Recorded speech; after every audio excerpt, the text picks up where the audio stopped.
Andi Depu pilih bercerai dengan suami demi kemerdekaan negeri. Apa kabar sahabat setia surga wanita? Semoga sahabat sekalian selalu dalam keadaan sehat walafiat. Amin ya rabbal alamin. Andi Depu telah ditetapkan sebagai pahlawan nasional Indonesia lewat surat keputusan Presiden yang diterbitkan pada tanggal 6 November tahun 2018 menjelang peringatan Hari Pahlawan. Nama Andi Depu akhirnya terpilih menjadi salah satu nama pahlawan perempuan karena dianggap persisten dalam melawan dan membasmi penjajah Belanda yang ada di wilayah Tanah Mandar, Sulawesi Barat. Andi Depu bersedia untuk keluar dari kerajaannya dan ikut berjuang bersama rakyatnya untuk mempertahankan daerah Tinambung dari kekuasaan Belanda. Akan tetapi, perjuangannya itu tidak diperkenankan oleh sang suami, Andi Baso Pabiseang, yang malah pro dengan Belanda, sehingga mereka akhirnya memutuskan untuk bercerai. Sebelum kita melanjutkan video ini, alangkah baiknya untuk menekan tombol like dan subscribe untuk membantu channel ini berkembang, serta nyalakan lonceng notifikasinya agar Anda tidak ketinggalan informasi terbaru dari kami. Sosok Andi Depu lahir pada 1907 di Tinambung, yang sekarang ini menjadi wilayah Polewali Mandar. Ia merupakan seorang anak perempuan dari Raja Balanipa ke-50, yang bernama Lakju Kana Idoro, serta ibunya yang bernama Samaturu. Pada tahun 1923, Andi Depu menikah dengan seorang pria berdarah biru yang bernama Andi Baso Pabiseang. Ia sudah menjadi istri seorang bangsawan, seharusnya ia bisa lebih bersantai di rumah tempat tinggalnya. Namun Andi Depu tidak seperti itu, masih ada sesuatu hal yang tidak bisa berhenti dipikirkannya. Ia merasa sangat prihatin melihat rakyat yang ditindas oleh penjajah Belanda. Melihat keadaan di mana rakyat tidak punya kuasa, ia pergi dari istananya dan ikut bersama rakyat untuk mempertahankan wilayah Tinambung dari cengkeraman Belanda. Waktu ikut berjuang di Tinambung, Andi Depu dapat bebas pergi berjuang kemanapun, tanpa ada prasangka sebagai pejuang, karena ia adalah seorang perempuan. Akan tetapi, gerak-geriknya ini dikecam oleh sang suami, karena lebih memihak kepada Belanda. Karena memiliki idealisme yang berbeda, pasangan ini pun akhirnya memutuskan untuk berpisah. Setelah bercerai, Andi bersama dengan anak laki-lakinya yang bernama Andi Prenrengi, bergabung dengan pergerakan rakyat Mandar dalam melawan penjajah Belanda. Ia memilih menetap di rumah orang tuanya, yang akhirnya dibuat sebagai markas pertahanan. Ia pernah bersekolah di Volksschule dan sangat aktif di banyak organisasi.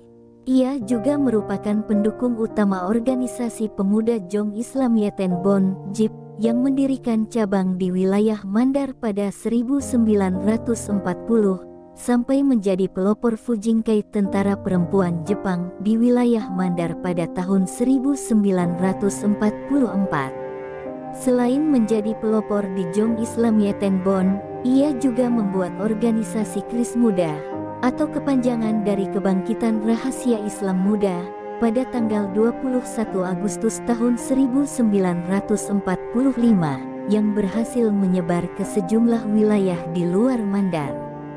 Karena organisasinya ini, ia sempat ditangkap oleh pasukan Netherlands Indies Civil Administration (NICA) pada Desember tahun 1946, meskipun akhirnya dibebaskan.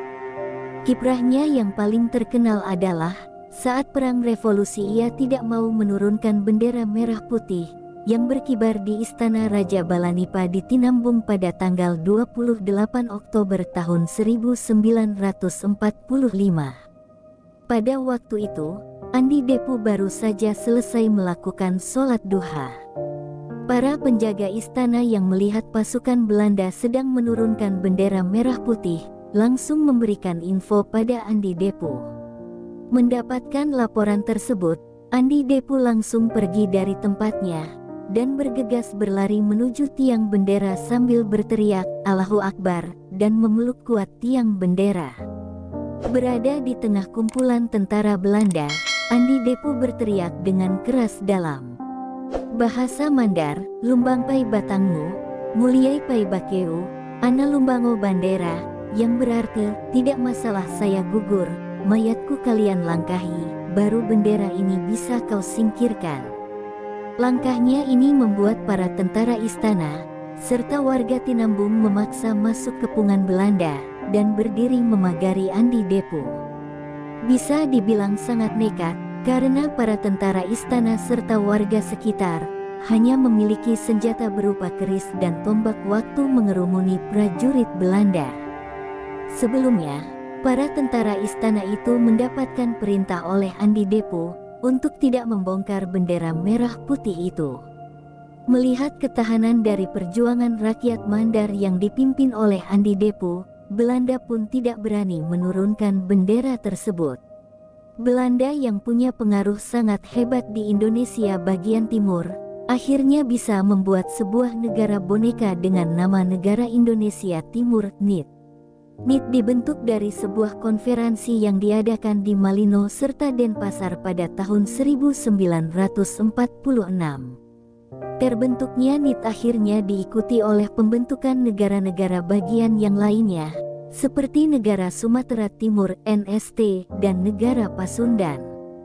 NIT sendiri awalnya langsung dijadikan dasar penerapan sistem federal oleh Belanda, yang berujung membantu Republik Indonesia (RI) untuk memperoleh pengakuan kedaulatan di tahun 1949, lewat sebuah badan yang dibuat oleh Belanda yaitu Bijeenkomst voor Federal Overleg (BFO).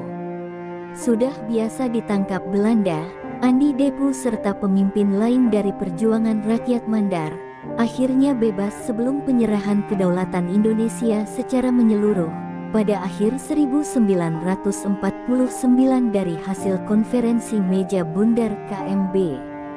Setelah keluar dari penjara, ia juga ikut membantu pembubaran Negara Indonesia Timur (NIT). Demonstrasi ia gelar di Polombangkeng pada 1950.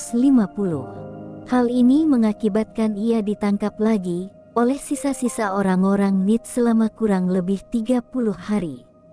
Andi ditangkap di Angkatan Udara Penerbangan Mandai, lalu dilepaskan kembali oleh pemerintah NIT. Bebasnya Andi Depo dari penjara, kemudian mendapat animo yang luar biasa dari rakyat dan di jalan yang menuju ke Tinambung.